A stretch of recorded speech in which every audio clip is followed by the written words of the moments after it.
नमस्कार, मानस मिश्रा और news India में आप सभी का बहुत बहुत स्वागत करता हूं।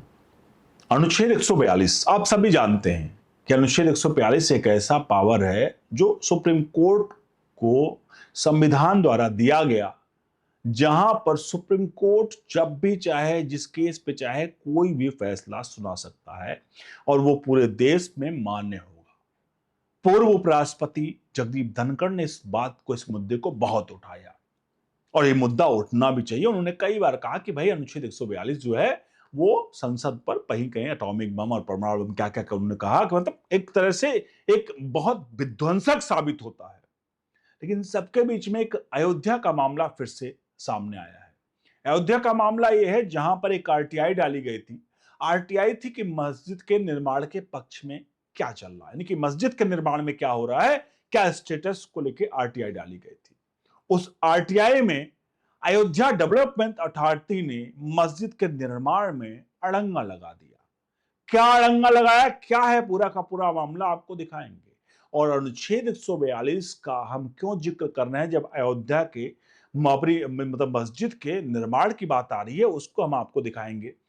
पूरी वीडियो देखिएगा और वीडियो के कमेंट बॉक्स में अपनी राय प्रतिक्रिया जोड़ दीजिएगा। बढ़ते हैं पूरी खबर की तरफ। जैसा कि हमने आपको बताया, अनुच्छेद 142 आपको पता होगा 2019 में जब 5 जजों की कमेटी थी जिस फैसला सुना रही थी भगवान राम के मंदिर के उसमें, जहां पर यह फैसला सुनाया गया कि भाई भगवान राम का भव्य मंदिर उसी जगह पे बनेगा और 5 एकड़ जमीन जो थी वो अयोध्या के बाहरी हिस्से में मस्जिद के लिए दी जाए। अब आपको बता दें, राम मंदिर का जो बात थी कि वहां पर मंदिर है, ये तो प्रूफ दिए गए थे। और प्रूफ कैसे दिए गए थे, क्या दिए गए थे, वो थोड़ा सा हम आपको बताएंगे। लेकिन बाबरी मस्जिद वहां पर है, इस बात के साक्ष्य और प्रूफ कहीं नहीं दिए गए। लेकिन उसके बावजूद अनुच्छेद 142 का इस्तेमाल करके संपूर्ण न्याय के नाम पर 5 एकड़ जमीन बाबरी मस्जिद के लिए दे दी गई। सवाल यहां पर यह है, पूर्ण न्याय की स्थिति क्या है। पूर्ण न्याय सुप्रीम कोर्ट इस चीज के लिए डिसाइड करेगा, एक जाति और धर्म के मजहब के हिसाब से डिसाइड करेगा, जबकि वहां सुप्रीम कोर्ट में हमारे लोग कहते हैं हम सेकुलर हैं और हम कुर्सी पर बैठे होते तो हमारा कोई जाति धर्म नहीं होता है। तो आपने फैसला सुनाते समय जिस फैसले को आपने राम मंदिर के लिए कितनी लड़ाई लड़ी गई और वो लड़ाई कोर्ट से थी, कोर्ट के द्वारा फैसला लिया गया। सड़कों पर उतर के टुकड़े टुकड़े गैंग या जिहादी गैंग, सरतन से जुदा गैंग छोटे छोटे मामले पर हो जाती है, वो नहीं किया गया। हिंदुस्तान बहुसंख्यकों का था, उसके बावजूद भी सैकड़ों सैकड़ों कई पीढ़ियां गुजर गई, लेकिन राम मंदिर के लिए लड़ाई लड़ते रहे। यह है सहिष्णु हिंदू। और असहिष्णुता की जो बात करते हैं उनको साफ पता चल जाए कि भाई राम मंदिर के लिए कितनी जतन की गई, तब जाकर के फैसला आया।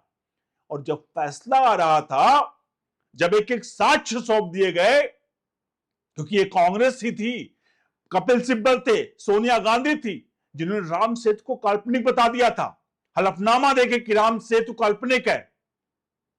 और भगवान राम के मंदिर का जब फाइनल सारे डॉक्यूमेंट सौंप दिए गए, इतिहास निकाल दिया गया, और यहां तक भी जो लोग कहते हैं बाबरी मस्जिद जो कई जिहादी बन गए उसके पास, चाहे तीस्ता सितरवाल या उसका पति जावेद आनंद, जिसने बाद में बाबरी मस्जिद विध्वंस के बाद अपनी एक एनजीओ बनाया। एनजीओ के इसलिए बनाया कि अल्पसंख्यकों की रक्षा के लिए। हिंदुस्तान में बाबरी मस्जिद कभी भी कोई मुस्लिम के नाम से मस्जिद हो ही नहीं सकती। और ये कहीं ना कहीं कुरान में, कहीं मुस्लिमों में लिखा हुआ है कि किसी भी मस्जिद का नाम किसी भी के नाम मतलब उसके नाम पर नहीं हो सकती है। तो बाबर के नाम से मस्जिद कैसे थी? सच्चे मुस्लिम जो कतई एक्सेप्ट नहीं करेंगे, क्योंकि किसी भी विवादित जगह पर इबादत करना कहीं भी कुरान या इस्लाम में भी नहीं है। तो आखिरकार बाबरी मस्जिद कैसे हो गई?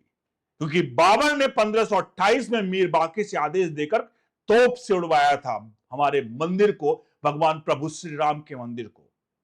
और जब आखिर में फैसला आ रहा था और जब सब कुछ हो चुका, सारे डॉक्यूमेंट्स प्रूफ सबमिट हो गए, तो यही कपिल सिब्बल जो आज अपने आप को शायद हिंदू, और जितने भी कहते हैं राहुल गांधी जो ब्राह्मण ब्राह्मण अपने आप को चिल्लाते हैं, वो आज आखिर में क्या कहा उसी कांग्रेस पार्टी ने, उसी कपिल सिब्बल ने, चलिए मान लेते हैं, कोर्ट में बात है ये, कि चलिए मान लेते हैं कि भगवान राम का मन जो जन्म था वो अयोध्या में ही हुआ, लेकिन ये हम कैसे डिसाइड करेंगे कि जहां बाबरी मस्जिद है वहीं भगवान राम का जन्म हुआ? क्योंकि जब महाराजा दशरथ का महल बहुत बड़ा था, तो जब बहुत बड़ा एरिया था, तो आपने भगवान राम का गर्भगृह जो था, यानी कि जहां वो पैदा हुए, ये कैसे डिसाइड हो गया कि वहीं पर वो पैदा हुए? अब जरा सोचिएगा कि इतना तिकड़मबाजी, इतना उंगलीबाजी, इतना टांग अड़ाना, जब सारे डॉक्यूमेंट्स सबमिट हो गए, सब कुछ प्रूफ सबमिट हो गया, तो आखिर में ये दुहाई दी जाती है। और उसके बाद क्या होता है? उसके बाद जज साहब जो कुर्सी पर बैठे होते हैं, वो कहते हैं कि काम करो, 5 एकड़ जमीन लेकर के आप जाकर के अयोध्या के बाहर कर दो। क्या आप किसी गरीब के लिए इस तरह से कर सकते हो? आप किसी गरीब को इस तरह से आप जमीन बांट दोगे कि नहीं नहीं तुम्हारे और उनके बीच में विवाद है, चलो इसको ये जमीन दे देता हूं और तुम जाओ वहां पर, तुमको दे रहा हूं 15 एकड़ जमीन, 20 एकड़ जमीन, पूर्ण न्याय की स्थिति में? मुझे लगता नहीं ऐसा कहीं किसी भी तरह से कोई फैसला आएगा। जबकि पूर्ण न्याय की स्थिति का असल में अगर देखा जाए तो वो फैसला इसलिए वे पूर्ण न्याय क्या होता है, चूंकि गरीबों और अमीरों के बीच में कहीं ना कहीं खाई अगर होती है, उसको भी कम की जा सकती है। आप सोच रहे होंगे कि आखिर 142 और गरीबों और अमीरों की खाई का क्या मामला है, उसको बता देते हैं आपको। अनुच्छेद 142 का मतलब होता था कि सामने अगर कोई जज के सामने कोई आए, तो केस में ऐसा लग रहा है कि भाई सामने एक पार्टी ऐसी है, जैसे सलमान खान का केस था सड़क पर, क्योंकि देखो कभी भी लड़ाई होती है तो दो पक्ष में, एक मजबूत पक्ष में होती है जहां दोनों एक दूसरे के आमने सामने खड़े होते हैं। लेकिन कई ऐसे केसेस जाते हैं, जैसे सलमान खान का था, वो फुटपाथ पर सो रहे थे, गाड़ी चढ़ी, उनके पैर टूटे, उनके साथ एक्सीडेंट हुआ। अब सलमान खान पावरफुल हस्ती, वो कुछ भी कर सकते हैं। मैं उदाहरण दे रहा हूं, मैं एक केस को, मतलब उस केस के थ्योरेटिकल और चीजों को फैक्चुअल चीज में नहीं जा रहा हूं, सिर्फ एक उदाहरण दे रहा हूं आपको। तो अगर गाड़ी चढ़ी तो एक गरीब जिसके ऊपर चढ़ी, और आज का न्याय कानून इस प्रकार से है कि भाई सलमान खान सेलिब्रिटी हैं, वो जो चाहे कोर्ट में जिस तरह के चाहे साक्ष्य तथ्य और गवाह पेश करके मामले को पलट दे।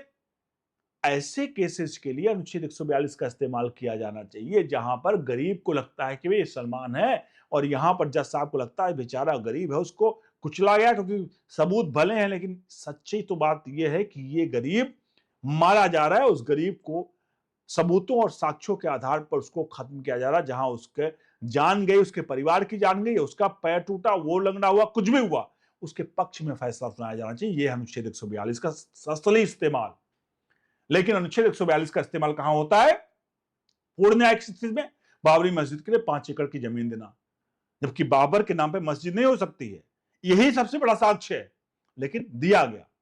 कहां दिया जाता है भैया? यहां दिया जाता है जहां पर भोपाल गैस त्रासदी में कई कंपनियों को छूट दी जाती है, कई कंपनियों को छूट दी जाती है, कई कंपनियों को बरी कर दिया जाता है। इस केस में वहां पर 142 का इस्तेमाल होता है, अनुच्छेद 142 का कंपनियों के लिए। हाँ, आप खुद सोचकर हैरान आ जाएंगे, कंपनियों के लिए अनुच्छेद 142 का इस्तेमाल। मैं यहां किसी पर पर्टिकुलर नहीं हो रहा हूं कि आप ये कहें कि मैं चीफ जस्टिस ऑफ इंडिया किसी जज के लिए पर्टिकुलर हो रहा हूं। उनका जो फैसला है उन्होंने लिया होगा, सिचुएशन के हिसाब से लिया होगा, और क्या कारण रहे, क्या चीजें नहीं, वो नहीं हो सकता है। लेकिन एक चीज है जो संविधान में कहीं ना कहीं कुछ कमियां हैं। हम बात करते हैं कि उच्च नीच का भेद मिटे, हम उच्च नीच का भेद मिटाने के रखते हैं, लेकिन वहीं सुप्रीम कोर्ट में, वहीं जहां भी जाइए, किसी की बात जाइए तो वहां पर टिक लगाना पड़ता है, आप किस जात के हैं, आप SC ST OBC हैं, कौन से जात के हैं। लेकिन एक व्यक्ति जो उच्च समाज से आता है और उसको 2 वक्त की खाने की रोटी नहीं है, कोई भी उसको नहीं पूछता, कोई भी उसको नहीं पूछता। शहरों में, गांव में स्थिति इतनी बद से बदतर है कि आज जो लेबर का काम करने के लिए दिहाड़ी नहीं उनके परिवार को होता है, लेकिन ये सरकारें आंख बंद करके बैठी हुई है, कोर्ट आंख बंद करके बैठा हुआ है। उनको समझ नहीं आता है कि आप ऐसे परिवारों के साथ क्या करो। राहुल गांधी हर रोड हर सड़क पर चिल्लाता रहता है जाति जनगणना जाति जनगणना। अरे उनका भी ध्यान दे लो, वो भी हिंदुस्तान के लोग हैं जो उच्च वर्ग से आते हैं, जिनके घर में 2 वक्त की रोटी नहीं है, ना उनके पास जमीन है ना कुछ है। बेचारे वो किसी प्रकार से वो खाते पीते हैं, और बच्चों को पढ़ाने के लिए तो छोड़ो, उनके जीवन यापन के लिए उनके पास पैसा नहीं है। और अगर वो किसी और कास्ट के होते तो उनको शिक्षा में रिजर्वेशन और चीजों में रिजर्वेशन, पैसा फलाना ढमका जितनी चीज सुविधा सब दे देंगे। लेकिन उस गरीब का कौन देखेगा? उच्च जात होने का मतलब श्राप है। हिंदुस्तान में उच्च जात का होने का मतलब श्राप है। क्या यह चलेगा देश में? मेरे भड़काऊ भाषण नहीं, ये स्पीच भड़काऊ आपको लग रहा है भड़काऊ दे रहा हूं, नहीं, ये उस गरीब के हित के लिए है, चाहे वो किसी भी जात का हो। अगर उसके 2 वक्त की रोटी नहीं है, एजुकेशन नहीं है, शिक्षा नहीं है, उसको मतलब शिक्षा नहीं है, खाने का नहीं है, तो कम से कम इन सब चीजों का ध्यान सरकार को रखना होगा। अगर जात के नाम पर आप देखोगे कि इस जात के नाम पर भूख लगती है, तो इससे बड़ा शर्मसार वाली कोई स्थिति नहीं हो सकती है। बहरहाल हम बात कर रहे थे राम मंदिर के 142 को लेकर के, बाबरी मस्जिद के जो नक्शा था उसके बारे में, कि नक्शा का क्या हुआ। असल में क्या हुआ कि जो 5 एकड़ जमीन दी गई थी अयोध्या के बाहर, वहां पर 5 एकड़ जो जमीन थी उसके लिए जो मस्जिद अथॉरिटी है उसने एडीए में वो डाले, अपने पेपर्स डाले उसके अप्रूवल्स के लिए, मस्जिद के अप्रूवल्स के लिए। तो वहां पर वो खारिज हो गई। खारिज क्यों हो गई? क्योंकि फायर ब्रिगेड ने, जो खबर आई है कि फायर ब्रिगेड ने क्या किया, उनको एनओसी नहीं दिया। अब फायर ब्रिगेड के लिए एनओसी देने का मतलब होता है कि फायर ब्रिगेड ऐसे एनओसी नहीं देगा। अगर कोई आपकी कोई जमीन है जहां पर आप कंस्ट्रक्शन करा रहे हो, तो वहां पहुंचने के लिए एक एक्सेस होगा, खासकर कमर्शियल चीजें, मंदिर मस्जिद ऐसे के लिए आपको एक्सेस होना चाहिए। और एक्सेस ऐसा कि वहां पर फायर ब्रिगेड की गाड़ियां जो है उसका मूवमेंट हो सके, मतलब एक्सेस उसका हो मेन हाईवे से, मेन रोड से, जहां से आए गाड़ियां और उसका एक्सेस प्रॉपर हो सके। तो वहां पर जो सड़क है जो एक्सेस को कनेक्ट करती कहीं से, वो सड़क चौड़ी नहीं है उतनी, इसलिए फायर ब्रिगेड ने एनओसी नहीं दिया। अब फायर ब्रिगेड ने एनओसी नहीं दिया तो जाएगा अयोध्या डेवलपमेंट अथॉरिटी में, गया आरटीआई में ही आया है कि अयोध्या डेवलपमेंट अथॉरिटी ने उस मैप को खारिज कर दिया। तो उसने गलत नहीं किया है। वो जाति धर्म देख करके नहीं कहेगा कि मस्जिद है तो वहां आग लगेगी नहीं, मस्जिद है वहां कोई दुर्घटना होगी नहीं, वो देख करके नहीं करेगी। वो देखेगी कि जो हमारे रूल्स रेगुलेशन उसके हिसाब से, उसके पास अनुच्छेद 142 नहीं है कि वो अयोध्या डेवलपमेंट अथॉरिटी अनुच्छेद 142 का इस्तेमाल करके बाबरी मस्जिद के, मतलब मस्जिद के लिए अप्रूवल दे दे कि भाई नहीं ये तो उसको हम स्पेशल पावर के हिसाब से देते हैं, कोई बात नहीं, सड़क चौड़ी है या नहीं है कोई बात नहीं, हम उसको देते हैं। तो यहां पर यह हुआ है। तो साहब केवल सुप्रीम कोर्ट के पास ये पावर है, अयोध्या डेवलपमेंट अथॉरिटी के पास ये पावर नहीं कि वो 142 का इस्तेमाल करके बाबरी मस्जिद को बनाने के लिए, वहां जमीन के लिए मतलब नक्शा पास कर दे बिना के सभी रूल रेगुलेशन को ताक पर रखकर। आप सभी से चाहेंगे इस पूरे प्रकरण पर अपनी राय प्रतिक्रिया जरूर दीजिएगा। सबर्ड वर्सेज लोअर कास्ट में यहां नहीं कर रहा हूं। मेरा यह मानना है कि हिंदुस्तान में पैदा हुआ हर एक व्यक्ति को अधिकार समान है, राइट समान है, संविधान समान है, संविधान होता है हर एक के लिए। इसलिए कोई गरीब मारा मतलब भूख से ना मरे, कोई भी गरीब का बच्चा शिक्षा से वंचित ना रह जाए, कोई भी गरीब का बच्चा मेडिकल और उसका परिवार कोई भी वो मेडिकल से वंचित ना रहे, इसके लिए उसकी जाति नहीं पूछना चाहिए। और जाति में सवर्ण हो या लोअर कास्ट ओबीसी एसटी हो, सबको समान अवसर मिले, बस इतना मेरा कहना है। आपसे अनुरोध करेंगे वीडियो को लाइक शेयर जरूर करेगा, कमेंट बॉक्स में अपनी प्रतिक्रिया जरूर दीजिएगा। बने रहो न्यूज इंडिया के साथ। बहुत बहुत धन्यवाद।